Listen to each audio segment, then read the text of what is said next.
Hey, welcome to part two of goal setting, crafting your 2024 blueprint. You can actually watch this one standalone by itself, but if you haven't seen episode number 84, go on back because there's a tool, a life wheel that's going to really help you dial in on some of those areas that are going to give you trajectory to walk into the future you that you want to be. So don't forget to go back and listen to that if you haven't had a chance. But today is exciting because we are going to set us up to succeed so that the goals that we have become habits, which then drive us into having the behaviors and the lifestyle of a person that in the future we're desiring to be. So it's exciting information in a really quick format. So whether it's 2023 or 2024, when you're listening to this, there is no better time to set a goal than right now if you don't have any. Let's help. Let's go.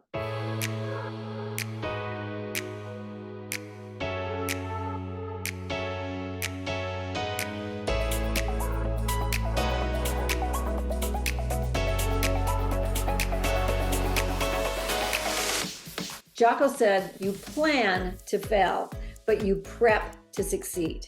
I don't think he was saying circumvent the planning, but what he's saying is preparing is what really exceeds. It's the action steps that take us to succeeding with our goals. In episode 84, we carved out identifying the 10 different areas of our life.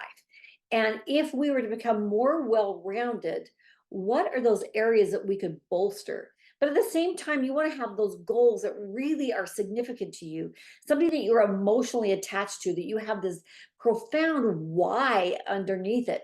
Because if there isn't that why, if there isn't that compelling force strong enough, when it becomes uncomfortable, when it becomes inconvenient, it can end up being like 75% of the January goals that happen. That by the end of the month, they're forgotten about. But when you've done some dissecting of your last year, whether it's 2023 or one of the years in the future, you can identify those patterns of behavior that maybe sabotage us or set us up to succeed. And it really is kind of exciting when you get a chance to evaluate your own behavior, not with pointing fingers and saying, I didn't make it because of this, but being able to say, oh, you know what? I didn't pivot here. I didn't course correct. I kind of fell off the wagon and I thought, what the heck? I blew it already. Why continue? When we understand, like in looking back in retrospect, wow, that's a pattern of behavior I've had for a long time. And we can say, what can I do different to make sure it doesn't happen again with these goals that I have? Well, that's what we're going to talk about today. It's all about activating our goals, going from vision to habits and how to keep them. For goals to come to life, we need to have a behavior that is automatic. That's what a habit is. It's a predictable behavior. So how do we create those habits? Someone said to me, oh, I hate checklists. I just want to become. Well, that's how we become, by repetitively doing things that create a behavior or lead us to learn a skill. And by doing something repetitively, we can create a habit. But what determines whether it becomes a habit we stick with has to do with the emotions. The heart and the head has to do with how much we are invested in it. And when there's no investment, it's easy for it to, oh, well. I have goals that I started and within a couple of weeks totally forgot about them. So there's things that we can do to make sure that our goals aren't invisible, that they're doable, that we prepare in advance so that at the end of 2024, when we start evaluating what were our successes and what were the challenges, we say, wow, when I implemented these things, I had quantum success in those areas that I wanted to thrive in. So how do we breathe life into our goals? Well, first of all, let's determine how many goals are too many.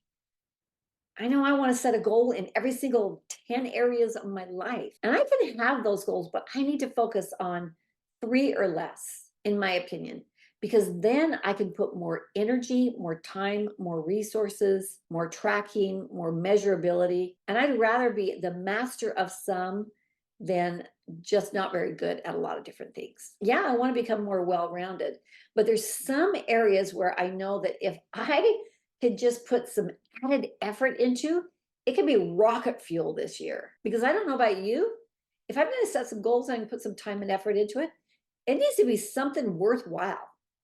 It needs to be advantageous to me and to my family and those I love, people I work with and associate with. Yeah, I'm going to have some little secondary fun goals.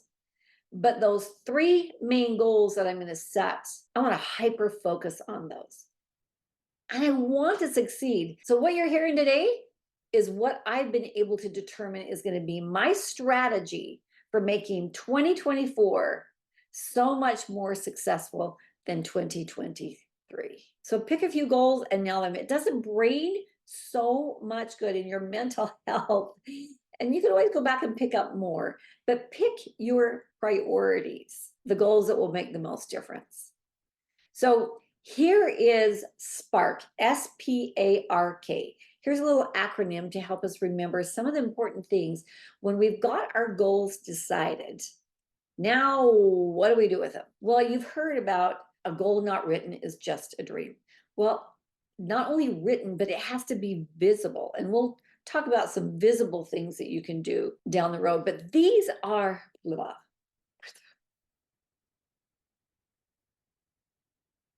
So here's an acronym that I feel that if we can remember these 5 things, if we can remember these things, it will set us up to succeed. It's called SPARK. It just adds that ignition to our goals. So SPARK. So the S stands for set the stage. You got to set yourself up to succeed. If it's something that you want to eliminate from your life, then you make sure you eliminate it from your home or you make it super inconvenient to get. I am the queen of setting a goal of no sugar, but yet I know where the candy is hidden in my home. What am I thinking? I got to set the stage. I got to eliminate those sugars. I got to throw out those chips. I got to not purchase the chocolate Teddy Grahams. Oh my, I do love them. I need to stock my fridge with those healthy, fast things that I can grab. So we have to be aware of those triggers and those distractions. They're going to take us off course. If reading a certain number of books at night before you go to bed is a goal, and we have our phone right next to us, setting the stage may look like putting your phone in the bathroom so that you can't get on it. You can't have that blue light right before you go to bed. So what do you need to do to set the stage, to be aware of those things that are going to trigger you and those distractions they're going to take away from what your goal is? Just another example is if you walk with friends every single morning, then staying up till 1 o'clock in the morning scrolling social media, that's going to take you away from your goal. So set that stage. The S. P of SPARK is place what you need. Make your environment supportive. I love James Clear in his Atomic Habits book. He talks about setting right in front of you where you're going to find it, those things that you need. If working out every morning is something I do, in fact, I have my workout clothes sitting on the floor. So when I get out of the bed, I have to step over them to go to the bathroom. Now, what does that do? That reminds me, oh yeah, I'm working out. But also, I don't have to think about what I have to put on. If I have to make another decision, that creates more resistance in accomplishing the goal. So for example, I can tell you how many days that I've gotten up and I haven't set out my clothes. And I go in there and realize that the sports bra I wanted to wear is now in the laundry. The tights that I wanted to wear, I can't find them. Is this the step day or is this weightlifting only? Which shoes do I have to have? By the time I find and gather everything together, a half hour's gone by. And that's time I could have been there and halfway through my workout. So place what we need to help us succeed. If drinking more water is part of your plan, your health plan, get your 2 things of water and have it filled up. And right in front of you, right where your keys are, so you recognize, oh yeah, there's my water. It's all ready to go. Oh yeah, it's already got my vitamins and things in it. If you have a hard time remembering to take your vitamins like I do, use your phone to remind you. Take your vitamins or place those right next to your water. right next to your keys. And another little thing that James Clear talks about that I love is habit stacking, or two things that you do make them happen at the same time. So, for example, if you have a pre-workout drink that you grab every day, then your bottled waters that you need to drink during the day are right there with it, and your vitamins are there right with it. If dry brushing is what you want to do as far as self-care, dry brush is already laid out with a towel. Your lotions are there. Think of things you have to do, and then what can you do to do two things at the same time? If you're taking a shower every day, do you brush your teeth in the shower? Think about how you can stack your habits together. I have a friend that wanted nicer biceps. So her keys are on a table that leads to her garage. So every time she picks up her keys, she just turns around and does a couple dips on the counter. Habit stacking. Amazing idea. So we talked about set your stage, eliminate those distractions and triggers, and P, place what you need. The night before, we need to be thinking about our future self. What would the future me do for me tonight to make sure tomorrow I don't have resistance and I don't have to make a lot of decisions? I can just get up and boom, react. Life is so much easier when we have a morning routine and a night routine, a way to prepare us to go out in the day, and a way to kind of process what's happened during the day to get us ready for bed. Those are two times when we really need to prepare the body and the brain. So even though sometimes we're so tired we just want to fall in bed, if we will prepare our day the night before, boom, when we get up, it can happen. Now the A, align with your why. Align with your why. You need to have a compelling reason why you have this goal. Without a compelling reason, we'll sacrifice ease over our discomfort. And if you miss, then you get right back up and on track the next day. Don't give in to the, well, I missed it, I blew it, so forget it, it's done. If you have the oh well mentality, then that goal really didn't have that burning desire or that conviction in it. Because when things get tough, they do at times, and we're not going to feel like doing it, or it's just going to be too inconvenient. So you've got to have a compelling why. Get down to that why. And I'm sure you've done that before. You write, my goal is to eat cleaner. Well, why? Because I want to feel healthier. Why do you want to feel healthier? Because I want to have less diseases. Well, why do you want to have less diseases? Well, because medical costs are pretty expensive. Well, because I want to be healthy for my children. And why do you want to be healthy for children? Because I want a better quality of life. Okay, so as I dig into my why, I get it down to that compelling reason. I want a better quality of life. I want to be in my 90s like my dad was and still riding his bike 12 miles a day. I want to be vital and vibrant in my brain functioning. So that's my why for eating clean. I want to have pure connection with the universe. And I can even get a little bit emotional right now because my why for eating clean is a strong one. Now I just need to set up some of these spark things to make sure that this happens. So what is your compelling reason for it? Now, R of the SPARK, ready your time. You've got to plan it and you've got to schedule it. In our planner, if we're not blocking off times for these things to happen, if we're not scheduling when it will happen, if I just get up and think, okay, sometime today I've got to work out, or sometime today I've got to plan my meals, or sometime today I've got to write that content. Invariably, life gets in the way. There's other priorities, calls come in, and it doesn't get accomplished. I love it when I've got a planner and I block time and I color code it. This is what I'm doing. This is what I'm doing. I love it when I can have a schedule and a regimen, and I know that this is when it's going to happen. Are there times when we have to course correct or do things just a little bit differently?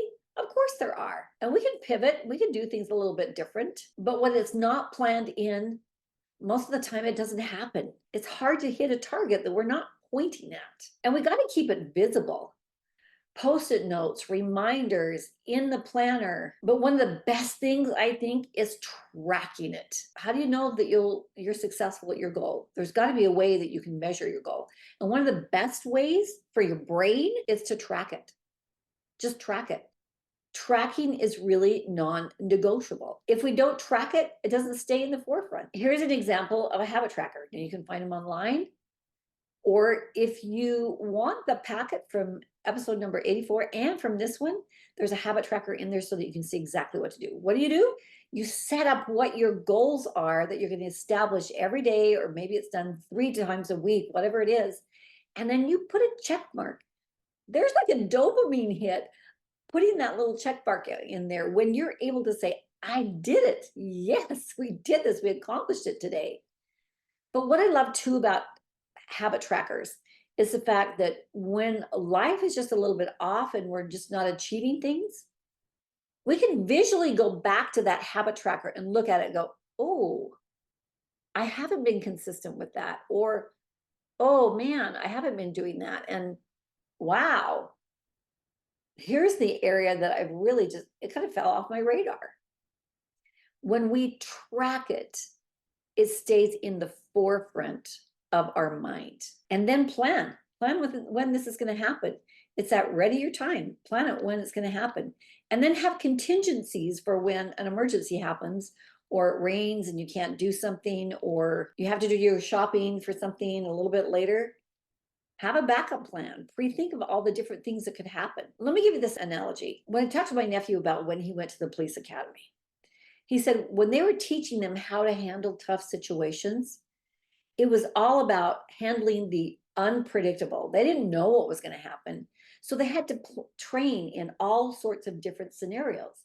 So they'd have to pre-think, what are you going to do if this happens? What are you going to do if this happens? How are you going to handle this if this happens? And then they put them through all those sorts of role playing. So there's actually a muscle memory behind that. Contingency plans. Well, we can do the same things ourselves, right? We can think of, okay, what am I going to do if I'm traveling and they don't have a workout room? What can I do? Well, maybe I'm bringing bands in my suitcase with me. What am I going to do if they don't have the right foods on the airplane? Well, I'm packing my healthy things. When we pre-think, when we have that contingency plans of what will I do in case of, we have a way to pivot and pivot fast. When we teach goal setting in Level Up, I have a sheet that they go through, at least with their first goal. And there's tons of different questions that we ask them. Like, what are the obstacles that are going to get in the way? Where are those barricades? Who are you going to call for support? What would be your contingency plan? All these different questions. And I know one of the mothers said, I don't really set goals like that. I just kind of decide. But what that does is helps them see when you set a goal, you have to pre-think these things. What's the equipment I'm going to need? What am I going to do if I don't have a ride to that lesson, etc.? Then they can problem solve in the moment. That's what we want to be able to do. We want to be able to ready our time. We want to be able to track it. We want to be able to plan it, schedule it, track it, and have contingency plans. One other thing I want to add into that contingency plans, I don't remember who to credit this to because there's been so many different authors that have talked about it, but there's a thing called floors and ceilings. That literally when we set a goal that this is my accomplishment, maybe a workout goal is I'm going to lift and work out 1 hour a day, 5 days a week. And that is my ceiling. But there's going to be days maybe when I can only do the floor. But if we understand what our floor is, so maybe my floor is if I can't work out for that hour, instead of just saying, oh, well, man, just kind of missed it. Maybe it's I'm going to do 20 burpees and 50 sit-ups and 20 knee jumps, or I'm going to do sun salutation with yoga, so that I know that I've kept my promise of consistency, but maybe that's what I'm going to do. And a lot of times it's the resistance of even just getting into that goal, right? But if we have a floor that no matter what, if I can't do this, if I can't do my ceiling, at least I'm going to do my floor. A lot of times what happens, we'll get dressed or be doing that, and then we get caught up in it and we actually end up doing a little bit more if we have the time. So think on your goal.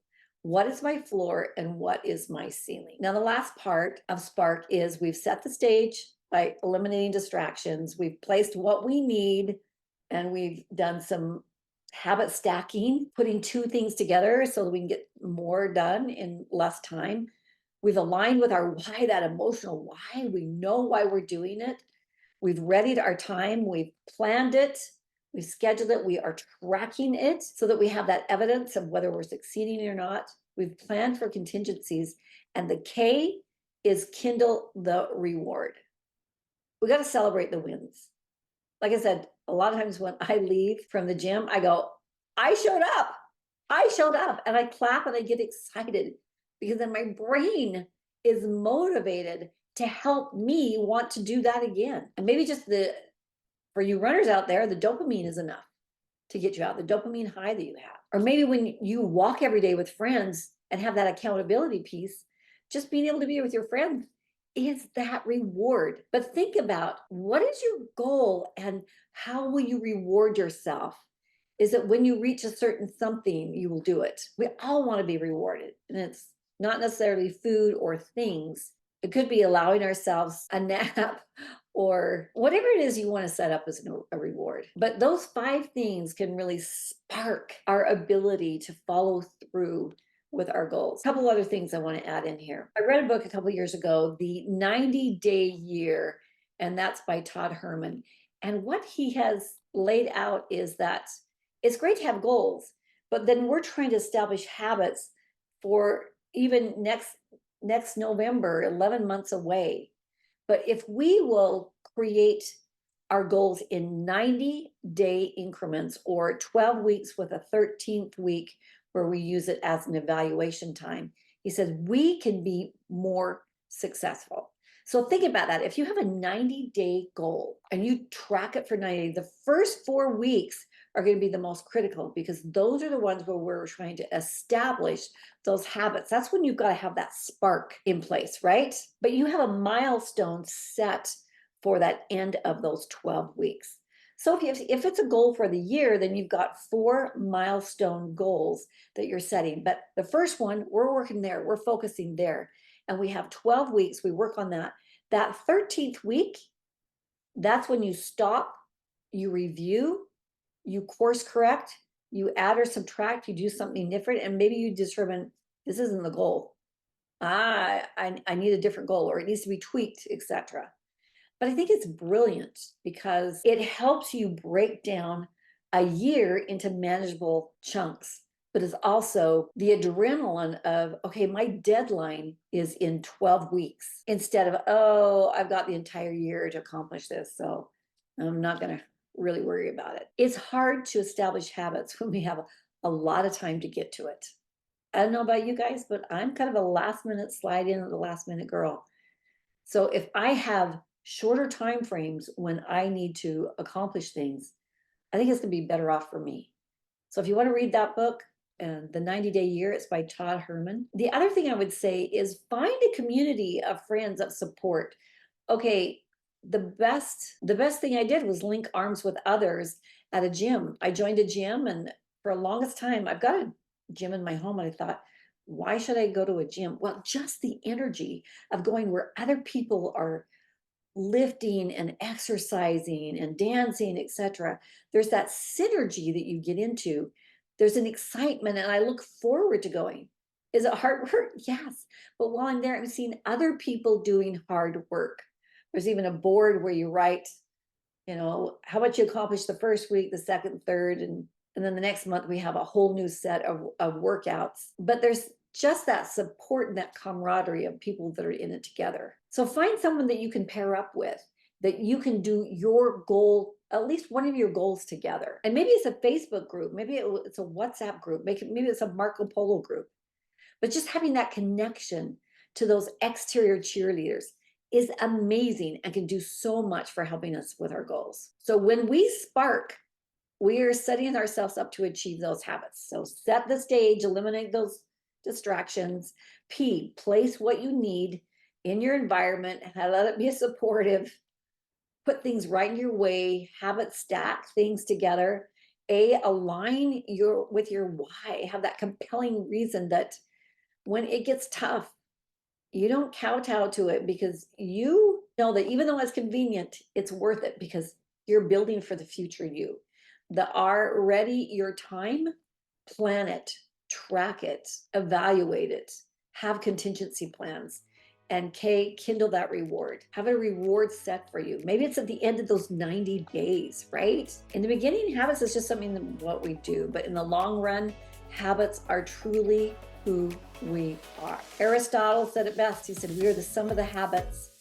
We are what we repeatedly do. Get excited. 2024 is going to be amazing. Let's set a couple goals that we can nail, that we can level up. Grab your PDFs down below if you think that will help you. Remember that we are creators and we create the life that we want.